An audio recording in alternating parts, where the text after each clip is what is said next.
Do you feel like the archive for you is a bit of a mourning practice given some of the things that you've captured over the last 15 years, maybe irreparably gone? Or do you feel like that's too heavy of a word to kind of describe the body of work that you're focused on?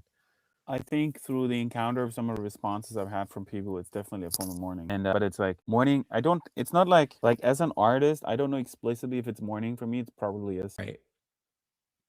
feeling, but I think it's equally to me a loss of sensibility in a digital world. So it's like when you're in these places, like let's say the Ola Glacier. I went there in 2022 first, and then I digitized this glacial cave while it still existed. It's like 230 meters long for public artwork. So I put in the game engine, I digitized it, put in the game engine, moved lighting around, and then I created a video piece for a train station in Switzerland.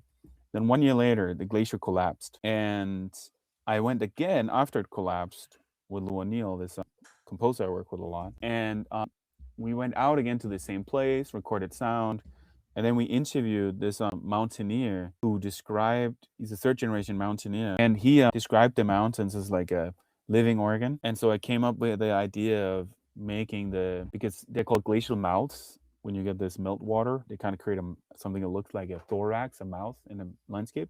So I created a perspective of it where the final glacier in the virtual video work looks like a thorax, your throat, your mouth. And then we work with Dylan Kerr, the singer, and send him some notes. Or then we sent him some notes, and they sang these beautiful, almost like monk-like vocals, like they resonate as an echo through the cave.